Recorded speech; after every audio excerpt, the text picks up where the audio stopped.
Hello everyone, I'm here to show you a lighting system I've been working on for a while now, and of course you can do very easy lighting systems like with lava and pistons that block it off, but I don't think that's very nice. You can easily see that it's made with pistons and how it works.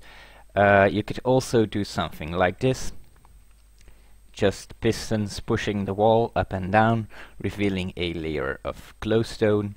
This is a lot nicer, but pistons have a graphical glitch where you can see through the wall for a millisecond, and also you can clearly see that the glowstone just comes down from the floor. There's nothing too special about it, but it's very easy if you just want a simple light switch, but I wanted something fancier, so I started off with this.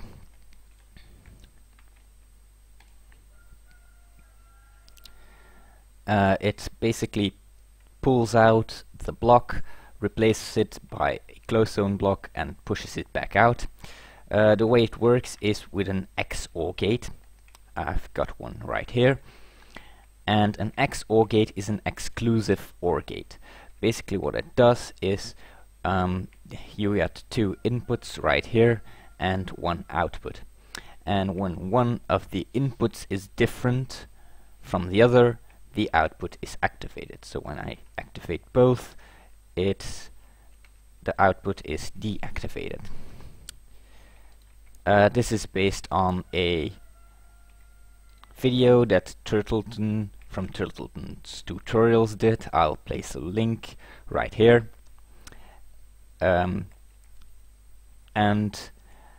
the idea behind it is that you put repeaters here, and when you activate this part gets activated first, so that when that isn't active, let me turn on the rain first because it's very disturbing. I'm using single player commands here if you're wondering what I just did. So this activates first, and this isn't activated yet, so the output turns on, but after a while when it goes through the repeaters, that activates, and both are on, so this deactivates. What it basically does is turn a continuous signal into a pulse. And what I needed that pulse for is to retract this piston for just a second while the blocks are switched out. Then I also have the top piston connected to that pulse, so the top piston always tries to push down, but it can only push down when this is deactivated, and this is just connected to the switch, so when the switch is deactivated, that can push down and the blocks get switched out. So this is how it basically works. It is entirely modular. It's completely invisible from the inside, but what I didn't like is that from the outside it takes up a lot of space. So you basically have to extend the walls of your house by 11 blocks, if I counted right. So what I did then, to make it smaller, is I put this on top of that and rewired it. So what you get then is this.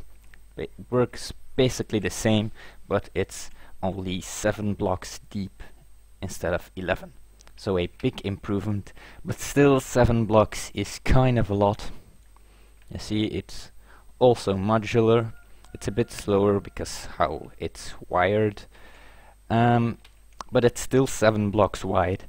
And I saw a other tutorial on YouTube that used a different system of recognizing whether there already was a block in place. Here basically it always tries to push unless this works with levers, so unless the lever is deactivated, it can push because the other one is in place. The one I saw worked with a button, and but it was made to be put on the ceiling, or I've also seen one that's put in the floor. They were both pretty nice designs, but I wanted to have mine in the wall, which I haven't seen yet. And as you see here, I got it working, and with this system I got it to be much smaller. This is only basically 5 blocks that you have to add onto your house, and this is concealed in the floor, so you don't have to care about that. Basically this works by there's a torch under here, and when there is a block in place, this torch activates that block and gives that power to the repeater, brings it down to here, gets inverted here. You can't see it, but there's this block is used as an inverter. There's a torch right there, gets inverted, comes through here, and goes to this NAND gate. A NAND gate, basically, when both signals are turned off, the signal of the NAND gate is turned on. And when a block is detected, this one, this torch is on.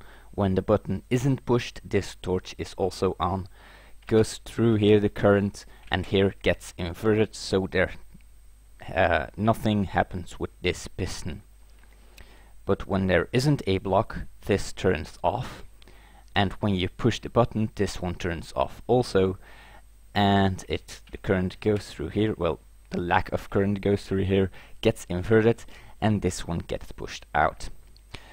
So this piston only pushes when it is needed to push, and this always tries to push. But because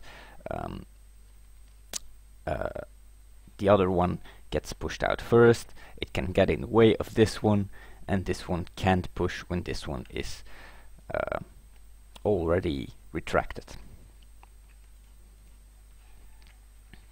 This system is a bit wider, but it's a lot less deep, and it is also modular like my other systems.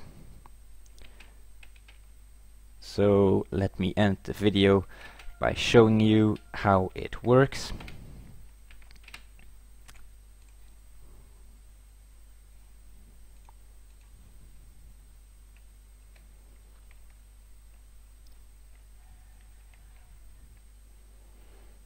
Hope you liked it, and I hope it wasn't too difficult to understand how the redstone works, and see you later.